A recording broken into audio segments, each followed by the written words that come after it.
ഭൂമിയെ അപേക്ഷിച്ച് സൂര്യൻ്റെ സഞ്ചാരം തെക്കോട്ട് നീങ്ങുന്നതിനെ ദക്ഷിണായനം എന്ന് പറയുന്നു. ദക്ഷിണായനത്തിൻ്റെ ആരംഭം കർക്കടക മാസത്തോടു കൂടിയാണ്. കർക്കടകം തൊട്ടുള്ള 6 മാസക്കാലം ഭൂമിയിലെ ദൈവങ്ങൾ ഉറക്കം പിടിക്കുന്ന ഒരു സമയമാണ്. പ്രകൃതി ഇരുളുകയും കോപിക്കുകയും ചെയ്യുന്നു. മോക്ഷമാർഗത്തിൽ നീങ്ങുന്ന പിതൃക്കൾ ഭൂമിയെ സന്ദർശിക്കുന്ന ഒരു സമയം കൂടിയാണിത്.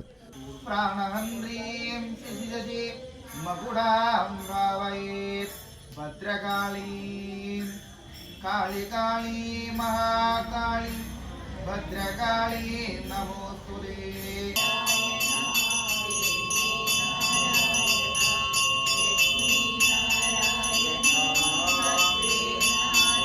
ഭൂമിക്ക് മേലുള്ള ചാന്ദ്രപ്രസാദം കുറയുന്ന ദക്ഷിണായനത്തിലെ ആദ്യത്തെ അമാവാസിയിൽ ഇരുണ്ട ശക്തികളും ഭൂമിയാകെ ചുറ്റിത്തിരിയുന്നു. ശാക്തേയ ആരാധന രീതി പ്രകാരം സമസ്ത ജഗത്തിൻ്റെയും ആധാരമായ ആദിപരാശക്തിയെ ആരാധിക്കേണ്ടത് ഈയൊരു സമയത്താണ്. സാക്ഷാൽ ആദിപരാശക്തിയായ ഭദ്രകാളിയെ ഈ അവസരത്തിൽ പൂജിക്കുന്നത് വഴി ഇരുണ്ട ശക്തികളിൽ നിന്നും വിടുതൽ കിട്ടുമെന്നാണ് വിശ്വാസം. സൃഷ്ടിസ്ഥിതി സംഹാരമൂർത്തികളുടെ ആധാരമായ പരാശക്തിയെ പൂജിക്കുന്നത് വഴി ദക്ഷിണായനാന്ത്യത്തിൽ ഉറങ്ങുന്ന ദൈവങ്ങൾ ഉണരുന്നതുവരേക്കും പരാശക്തി ഭക്തരെ കാത്തുകൊള്ളും.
അമ്മയല്ലാതെ മറ്റാരുമില്ലാശ്രയം.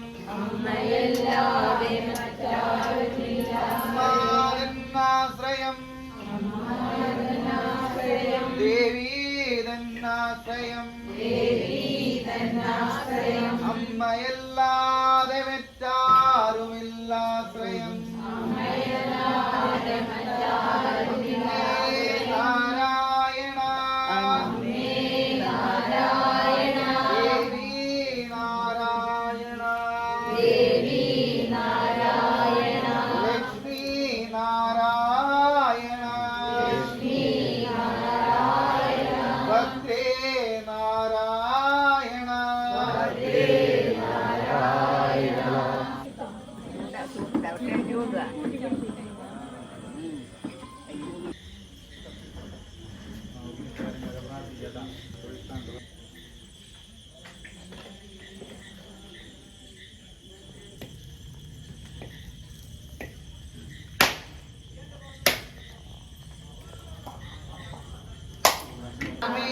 നാരായണ